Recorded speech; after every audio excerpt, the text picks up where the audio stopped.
Oke teman-teman, ini visernya kalau hidup agak susah, susahnya agak hidupnya agak susah. Terus ada suara getar tengah ya, nggrok nggrok nggrok nggrok nggrok nggrok nggrok nggrok nggrok gitu di bagian tengah. Kalau di area piston nggak begitu kedengeran ya, karena ketutup sama suara yang di sini. Jadi kita akan cek dan akan buka terlebih dahulu. Kita akan cek pistonnya terlebih dahulu ya guys, nanti saya jelasin lah ya.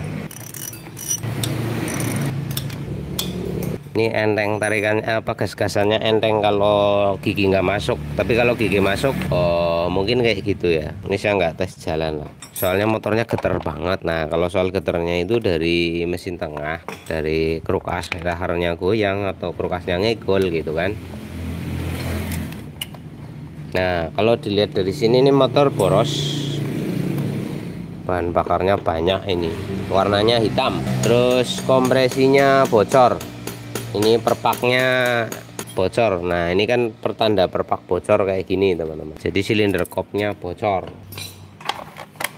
Nah untuk suara nguingnya ini ya, pencipta suara nguingnya itu ini jadi kayak sawangan gitu teman-teman. Ini dibikin pakaian cuma dicantolin doang. Ini kalau jatuh remuk.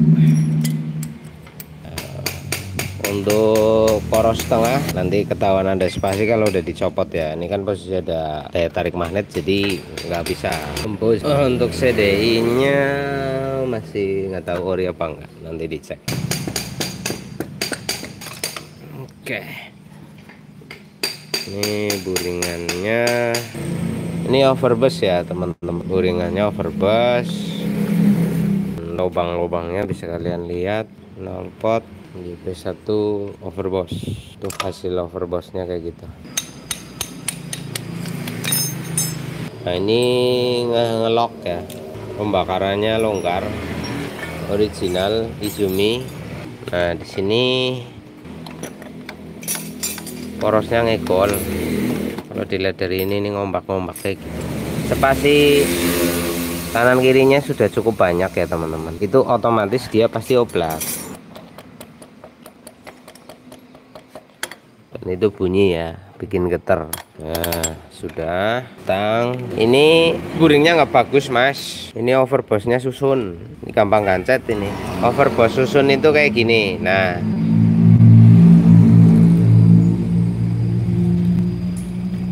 jadi ini aluminium, ini besi, ditumpuk lagi besi.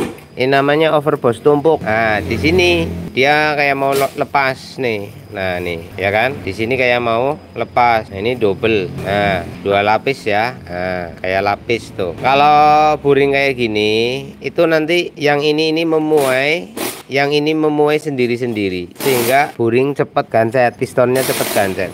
Ini harusnya dibabat bersih jadi satu. Ini namanya overbus tumpuk ya, bersap-sap. Efeknya nanti gampang gancet. Nah ini aja udah gancet kan bekasnya tuh, pernah ngelok. Terus ngeloknya itu ndak rata teman-teman, di sini di sini di sini di sini gitu ya. Karena apa? Efek ininya ngulet-ngulet, jadi ketika panas dia akan menciptakan lengkungan-lengkungan tersendiri, efek buring yang tipis. Nah ini kan karena model double atau dua sap kan tipis. Nah ketika sisi yang tipis ini akan ngulet. Nah ketika memuai itu nggak rata, akhirnya kayak gini.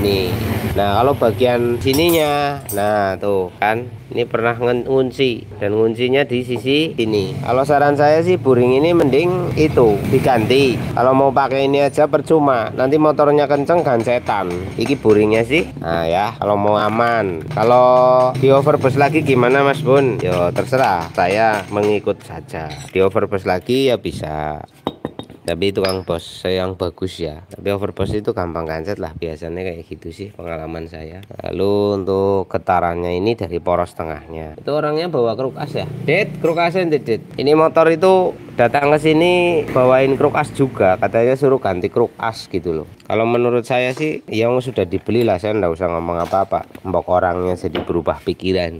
Kruk as, kruk as mereknya Bos. Oh Grenda, kruk as bekas.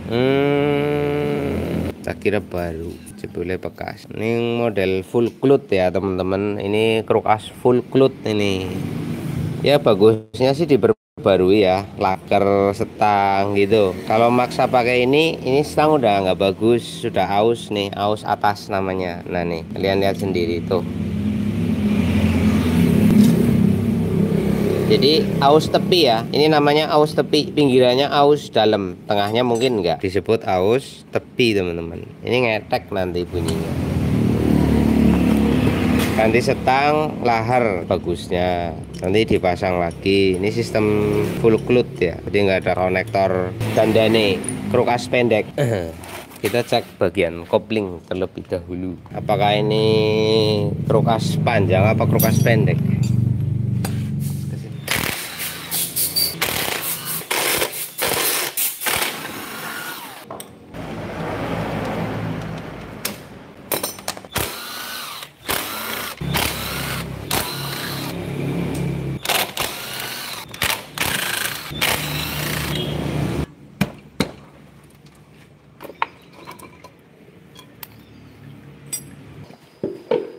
Nah, terus ini koplingnya sudah kemakan ini Mas. Nah, ini perhatikan. Ini hausnya aus ya. Nah, ini Mas. Ini bikin suara bunyi Mas. Jadi kalau stasioner itu klek klek klek klek klek klek klek gitu. Kenapa? Nggak ngepres. Ini aus sih. Ini kalau koplingnya ditarik halus, koplingnya dilepas kasar. Masalahnya apa? Ini. Masalahnya ada di sini. Untuk poros tengah sebenarnya ini nggak terlalu goyang sih. Diputar sih. Saya tak pegang ya. Oh ngegol cuk. Krukasnya ngegol ya, terus ngegol ya.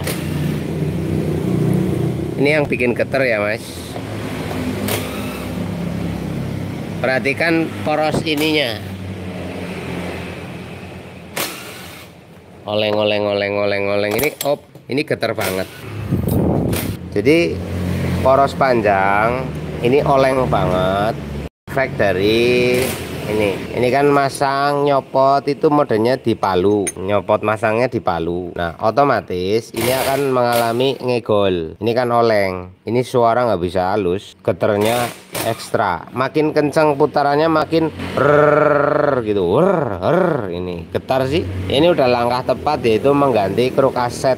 Nah ini berarti ini masalahnya krukas ngegol. Penyebab ngegolnya apa ya? Bengkel yang bengkokin. Nah gitu. Saya rasa krukas bengkok sendiri nggak ada deh, kecuali pembalap itu ada krukasnya bengkok sendiri. Tapi kalau orang umum motor harian krukasnya bengkok sendiri mustahil. Bengkoknya karena apa? Bongkar masangnya itu mode palu, jadinya bengkok gitu. Makanya saya pernah ngomong bahwa motor itu rusaknya di bengkel kayak gitu. Loh kok bisa gitu ya, motor bermasalah masuk bengkel, masalahnya terselesaikan tapi menciptakan masalah baru seperti ini gitu loh. Ya wis, ini positif ya Mas. Ini kita akan ganti nanti. Poros tengahnya laharnya sih kenceng, lahar kenceng, ini nggak ada goyang, tapi kok geter. Oh ternyata ini ngegol gitu kan, ternyata ini ngegol. Nah ini nanti kan ganti krukas itu yang mode full cloth, yang nggak ada giniannya. Itu saran saya laker setang diperbarui. Kalau nggak buang-buang uang, sebab dipasang itu pasti nanti oblak kayak gitu. Itu nggak oblak karena posisi kotor. Ketika kotorannya bersih efek putaran nanti oblak. Jadi ganti setang, ganti lahar. Nah ini dicopot aja, diturunkan, sudah simpan. Nah ini yang ini nih Mas, ini rumah koplingnya mau diganti apa enggak? Kenapa harus diganti? Ini kan sudah haus, kemakan sama kampas itu sendiri. Ini nanti kalau mesin semua sudah halus, ini bunyi. Kalau ini nggak kedengeran sebab getar gembredok. Ya ini janek muni. Jadi kalau kamu setelah posisi stasioner dalam posisi gigi nggak masuk, ini bunyi klak klak klak klak klak klak klak klak, di kopling halus, lepas klak klak klak klak klak. Ini masalahnya ini terlalu longgar. Nah ini kan jadi spes kayak gini. Tuh, terus untuk seker sama buring ya terserah mau pakai buring itu aja. Nanti gancet-gancet, semakin dikorter semakin kecil ya, makin tipis itu. Nah kalau panas namanya besi tipis itu pemuaiannya lebih cepat daripada besi tebal kayak gitu. Oke, ini saya segini aja dulu. Nanti tinggal belah aja bredel gitu kan. dikeluarkan ganti krukasnya. Saya tunggu konfirmasi yang lebih rinci untuk masalah ini, yaitu masnya soal buring gimana, mau ganti buring atau mau buring itu saja atau mau di overbus lagi. Tapi kalau overbus ulang itu ya ora kacek, karena barang OB ya, barang overbusan tetap beda dengan barang aslinya. Kalau bandul itu instruksinya kan saya suruh ganti krukas gitu kan, lah kan nggak tahu kalau ternyata krukasnya bekas, sedangkan setang dan lakernya itu tidak meyakinkan karena udah karatan mas, gitu loh. Kalau krukasnya aja nanti kan dicopot, dibersihkan, dikinclongkan bisa. Nah kalau lahar nggak bisa mas, kalau udah karatan dibersihin nanti kemerangsang, ya oblak juga gitu. Jadi anggarannya monggo dipikirkan kembali, mau gimana. Saya sebagai bengkel nurut saja, kalau mau dipasang aja ya dipasang aja, kalau mau diperbaiki, mau diganti ya diganti kan gitu. Ini kemarin saya nggak ganti perpak koplingnya malah bocor. Nah, jadi ada netes karena perpaknya ini nanti tak copot lagi, perpaknya tak ganti yang baru aja. Mau pakai yang lama malah bocor. Perpak bekas dipasang lagi, jadinya gitu.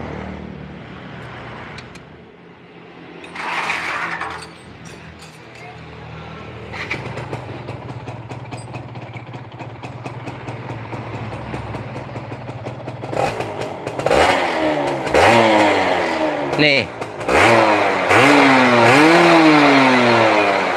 kalau bicara blayeran enak banget ini. Sama yang itu kalah. Yang ini kalah. Ini getral banget. Tapi larinya bos, orang ini pada, saya yakin larinya nggak sebagus yang ori.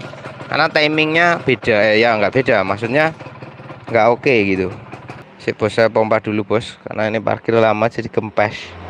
Nah ini pentingnya pengapian ya bos.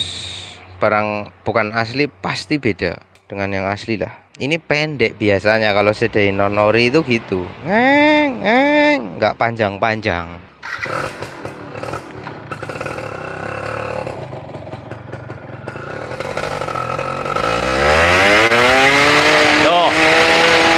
Tuh kan, baru berapa meter bos untuk gigi satunya. Kalau orinya tadi sampai di gardu ini.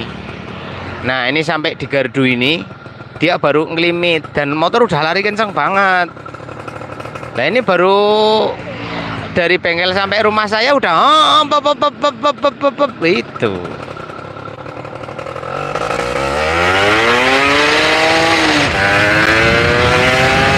Mentok. Pendek. Karena apa, pengapian terlalu cepat limit bos. Pendek itu ya karena limit ya kan, dia udah nggak mau naik lebih tinggi lagi bos, jadi itu berarti yang nggak ngerti limit. Maksudnya limit itu gini, jadi dimana CDI itu sudah tidak mampu mengubah kurva pengapian lebih tinggi gitu loh bos. Makanya ada CDI no limit ya, ada CDI no limit. Tapi resiko pakai CDI no limit itu resiko mesinnya bisa ambrol kalau pemakainya ekstrim gitu. Ini aku serasa jajal Melayu bos, mau mesin sebagus apapun kalau pengapiannya limit ya mentok. Orang pengapiannya limit gitu loh. Lah ngakali ini biar nggak sampai mentok limit gimana caranya? Ya nggak bisa, ngakali saya nggak tahu ya kalau CDI kayak gitu. Lah terus pemakaian seumpama pakai ini aja gimana biar nafasnya ini ya jangan sampai limit gitu poinnya. Tindak gigi, tindak gigi, tindak gigi. Kalau gigi 4 dalam kecepatan yang masih dianggap belum ngebut banget, kalau sudah limit ya sudah nasib namanya gitu. Kalau ini knalpotnya enak banget. Nah kalau angkatannya langsung gigi 3 atau langsung gigi 2 ya panjang bos, karena sistem rasionya.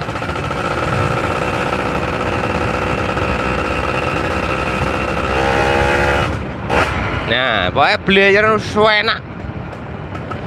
Ini kalau lagi dijagang. Nah ini tadi sampai di sini tok berapa meter? 50 meter kayaknya. Cuma 50 meter gigi 1 limit. Kalau yang ori itu tadi, Fisher yang ori itu sampai gardu, berarti sekitar 75-90 meter. Itu baru kerasa minta pindah gigi gitu loh, Bos. Itu pun nggak nggak gitu. Jadi dia itu tapi larinya nggak nambah. Kalau ini benar-benar kerasa banget nggak nyaman lah. Iki sama ini lepas gas kok koyone kreak iki piye iki. Nah ini motor ini, kalau motor ini buat nanjak kurang, Bos. Tenaga nanjaknya kurang juga. Kenapa ya? CDI ngaruh. Karena pada posisi nanjak biasanya butuh torsi tinggi. Torsi tinggi tapi roda belakang motornya pelan, Bos. Nah kalau nanjak mentok ya udah nggak bakalan kuat gitu loh. Ini walah, ini malah lebih mengerikan. Aku numpak motor kalau ada yang janggal kerosok, Bos. Kok ada yang aneh. Lah, ini lebih parah dari yang tadi. Iki loh, Bos. Gire wis lancip bisa nih malah. Aduh. Ini gear set. Wis iki aku ramani banter nih ya. Setelah saya tahu dia begini, saya ndak berani ngebut. Tadi ndak tahu. Maksudnya saya nggak terlalu fokus ke ini. Wadah, ngeri tenan nih. Untung kan nggak ngebut ini. Ini kalau udah normal gaspol ini bisa hancur ini. Brul itu, Bos. Orang kayak gini yuk. Nah itu bisa enak, Mas. Mesin blayeran enak. Cuma lari aduh ora jadi kurang oke. Iki ya suara mesin udah standar share. Ini kalau lagi jagang, sekali lagi kalau lagi kayak gini di belajar, ih cepet banget tinggi yo, gitu kayak, torsinya mantap, walah ngeri lah. Tapi giliran gigi masuk, gluk, pindah gigi, pindah gigi lagi. Jadi ini, ya mbuhori lah. Setahu saya original itu ndak kayak gini. Setahu saya ya, Bos ya. Nah, ndak kayak gini, Bos. Wah, aku baru masang kok. Ini juga. Kalau yang ini nggak ori, Mas. CDI-nya ini motornya nggak ori. Tapi dia ganti dengan yang mendekati ori, yaitu pakai sindengan. SDG lah, bukan sindengan sih. SDG. Kalau ini CDI-nya SDG. Pun nafasnya tetap kalah sama dia. Jadi CDI ori itu nggak ada lawan. Itu CDI ori itu. Panjang banget. Gitu loh. Kalau ini enggak, atasnya tetap ada mentoknya ini. Karena CDI-nya enggak ori, Bos. Cuman lebih baik yang ini daripada yang ini, gitu loh, Bos. CDI-nya. Ya. CDI-nya itu lebih baik yang ini daripada yang ini. Lah yang ini kalah sama yang itu, wong itu ori gitu. Masalahnya. Kalau blayerannya posisi diem enak banget ini, mengerikan gitu loh. Ketoknya melayu banget motornya. Begitu dicoba nyes. Ini kayak anak muda lah, Sid. Ngacengane pol, begitu tanding cur. Nah, kalahan. Ya itulah anak muda. Ya toh? Wah, guala jinglak. Ngacengane pol, tapi tanding langsung rumbuh, ambro iki. Angger iki mending. Ora patek ngacengan tapi tanding rada lumayan suwi ngono kuwi. Lah iki ora lah, iki lulus wae tapi melayu suwi sih, tahan lama. Ngono kuwi lho sih. Oke, kurang lebih seperti itu ya, Mas-mas. Ini untuk mesin kami anggap selesai. Lah untuk mengganti pengapian nanti diikuti dengan setting karburator. Nah, karburatornya juga disesuaikan dengan pengapian yang baru itu CDI-nya. Kenapa? Ya nanti akan berubah, Bos. Karena ini cepat limit kan CDI karburator mengikuti. Itu kayak gitu.